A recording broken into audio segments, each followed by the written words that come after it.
Hello and welcome to my YouTube channel. Hi, this is Vikas and I'm going to discuss today the riveting test match going to be played between India and Australia at the famous Sydney ground from tomorrow onward.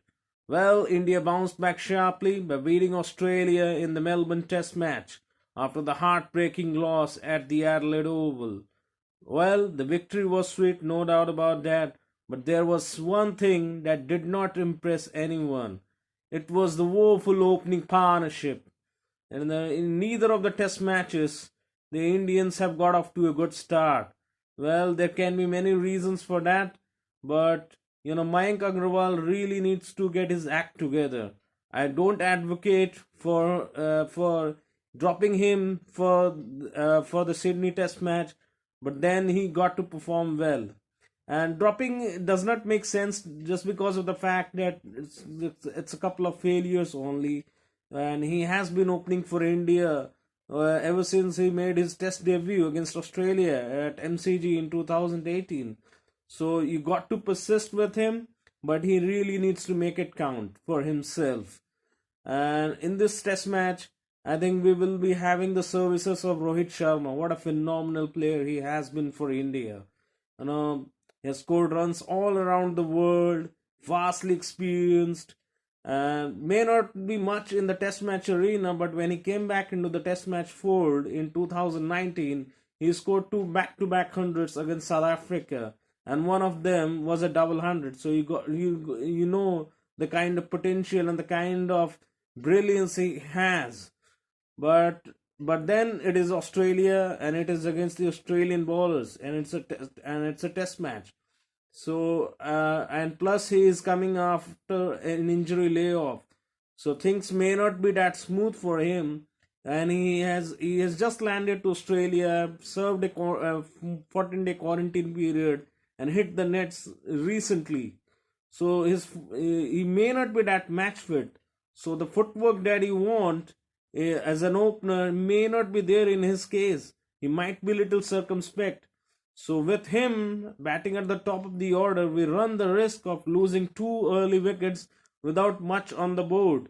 So I would love to see him I'd love to see him at 5. Let the top 4 batters bat long enough to take off the shine of the new ball. And when he comes at number 5, imagine him coming at number 5 at the end of 60 overs, and with the score of about 150 or so, he could really make it count.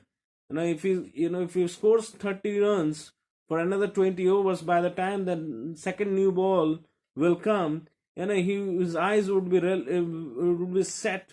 And if he survives the opening burst of the Australian bowlers in the second new ball, and then things could only get better for him. And you never know, he could go on to make a big 100. And that's what we love to see from the hitman Rohit Sharma. He's a phenomenal player. So I would love to see him batting down at 5, and would love to see Shubman Gill continuing to bat at the top of the order. He looked assured, confident at the MCG. He may not be flawless. Yes, he presented one opportunity to Marnus Labuschagne in the slip cordon, which he grasped it. But then he hung in there and scored a brisk 45 and helped India get a good lead over Australia. And even in the second innings, he proved his brilliance. He might have scored only 35, and the chase was also a modest one. But then the kind of confidence that he exuded was brilliant to see. And I hope the Indian team will go with this plan.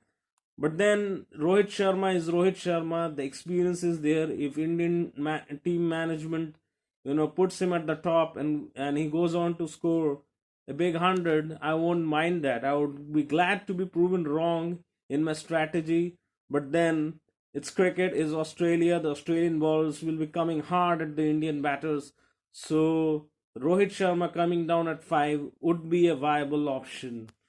That's it from here. Tomorrow I will meet you again to give you analysis of the first day of the third test match. Bye bye.